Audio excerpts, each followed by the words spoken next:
Alright, it's time to start my next series of retro reviews, and as you can tell, I'm all dressed for the part. Well, not 100% accurate, as much as I can be dressed as Indiana Jones on a budget. Got the fedora, got the whip at the very least, and I got a jacket, a leather jacket, so let's do this.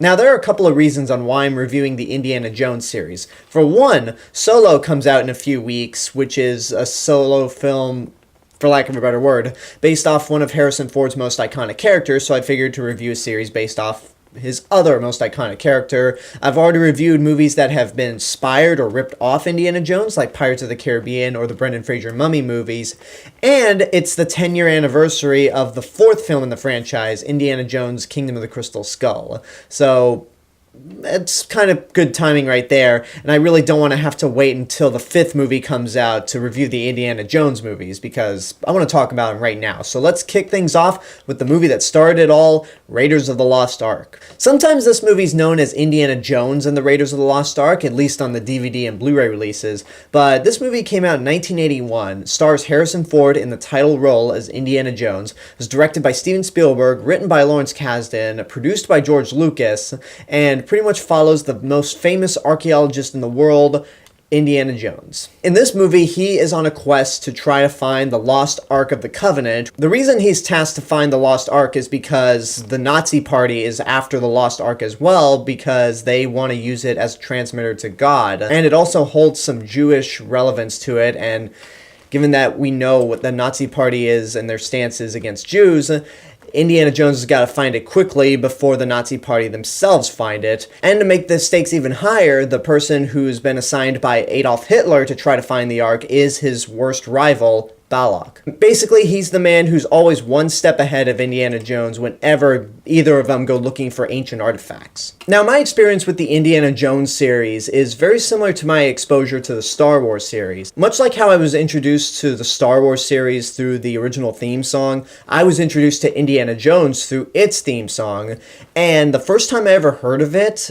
of all places, was the Rugrats movie, because that movie had an opening and an ending that was paying homage to Indiana Jones, or spoofing it, I guess, and they played the Indiana Jones theme. And then, just like with Star Wars, my next bit of exposure came with the Disneyland ride, Indiana Jones and the Temple of the Forbidden Eye, which is an absolutely fantastic ride, and I pity the other Disney parks for not having this ride. It's one of the best. But anyway, I remember going on that ride, terrified the shit out of me when I was on it. I think I was about 7, maybe 8 years old, and the big scene that I'll never forget is the end of the ride, when that giant boulder comes out of the shadows out of nowhere, and you're like, oh shit, oh shit, oh shit, oh shit, and then you fall down into the bottom below. And then, just like with Star Wars, after going on the ride, my parents decided a few years later, alright, it's time we show him the Indiana Jones movies. However, my parents never rented the Indiana Jones movies from Blockbuster because they just instantly bought the DVD box set, and we watched it during a big family road trip. And when watching the Indiana Jones movies for the first time, especially the first one, it was truly a mesmerizing experience in the best way possible. So this was the big first collaboration between Steven Spielberg and George Lucas, both of which were longtime friends and have recently come off of big hits like Jaws for Spielberg and Star Wars for Lucas. So it has George Lucas executive producing and his company producing the films while Spielberg directed it. And what's interesting about this film is that with Steven Spielberg's previous 3 films, Jaws, Close Encounters, and 1941, they were all movies that featured a huge budget. With Jaws, that movie went over budget, made a lot of money. Close Encounters, that movie went over budget, made a lot of money. 1941, that movie went over budget and bombed. So when Lucas reined in Spielberg for Raiders of the Lost Ark, they kept it to a budget and basically had a strict policy on how much money they could spend, which is actually one of the big charms of this movie, because much like how Star Wars was influenced off of those old Flash Gordon serials, Indiana Jones is based off those old adventure serials from back in the day. However, unlike Star Wars, Indiana Jones does not come off as fresh and unique. Star Wars has so much going for it in terms of its design and its world that it seems like it's a fresh new idea. Indiana Jones is very much a classic adventure serial, right down to the fact that the main character is even dressed like some of the old heroes from those serials, but that's not a bad thing at all. This first movie, Raiders of the Lost Ark, is the pinnacle of adventure films. It is, I think, the best one made. And there are a lot of factors in play that make this the best adventure film ever made. The main obvious one is the character Indiana Jones, played by Harrison Ford. When it comes to Indiana Jones and Han Solo, Indy is the character that Ford is a little more open about, whereas Han Solo, he just doesn't really care that much about him. And the two characters couldn't be any more different. Sure, they're both played by Harrison Ford, but unlike Han Solo, who's a smuggler, he looks after himself and all he cares about is money, Indiana Jones is intellectual, he's caring, and when he goes after these ancient artifacts, he's not looking at them for selfish reasons.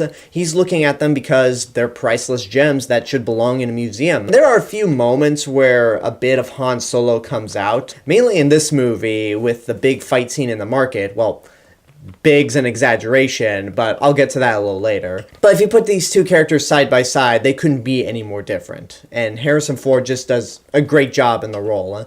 You also have some other great characters in this film, like Karen Allen as Marion Ravenwood. She plays Indiana Jones's, I want to say, love interest, because they do have some romantic chemistry together and the two actors work off each other very well. But her character in this movie seems more like a partner to Indiana Jones rather than a love interest, because she's smart, she's charismatic, she's tough, she's spunky, but she's also important to the film's plot. She is not just at Indy's side just because we need to have a romantic interest. She's actually vital in finding the lost Ark of the Covenant.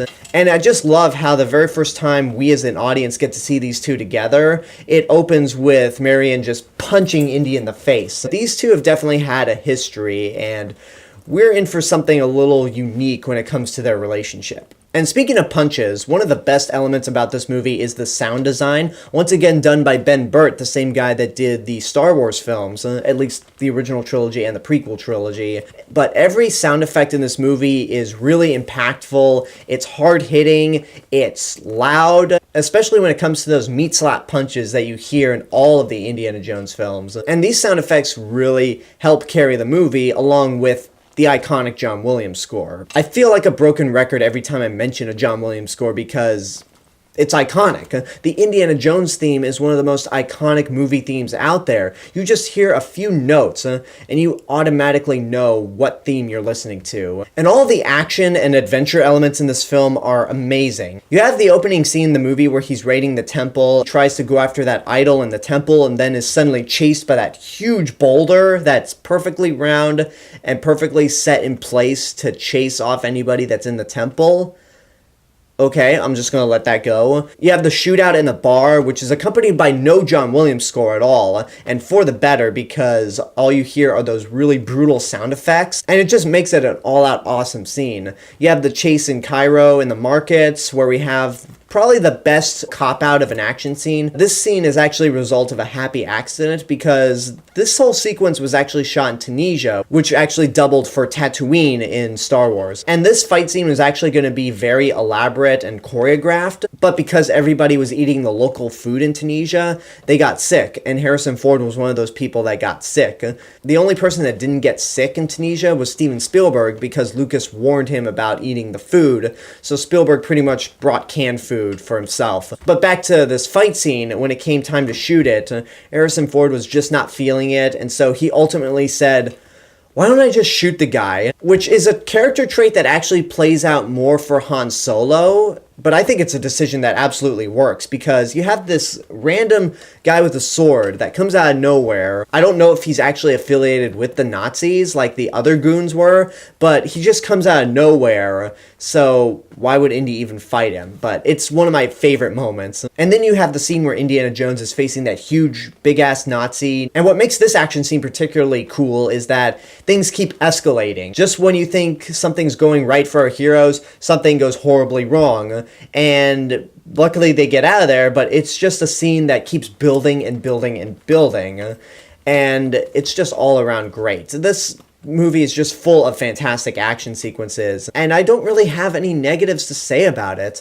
If I had one negative to say, it's that I feel like the villains are a little too stock. I mean, there's only so much you could do with the Nazis because those are the only acceptable real-world bad guys out there. But with the exception of the Gestapo guy, I didn't think the Nazis really left that much of an impact until we get to the end of the movie where they open up the Ark, and really goes to show how brutal this movie is. I understand that the movie's PG, and things were a lot different back in 1981, hence the lack of a PG-13, but watching the scene where they open up the Lost Ark and it just goes horribly wrong, you have Balak's head exploding, you have one Nazi whose head shrinks, and then the most famous moment of all is when the Gestapo guy's head melts, like the skin melts off, the blood melts, the eyeballs fall out, and all you see is a skull. It's something that I remember watching for the first time and went, holy shit, this is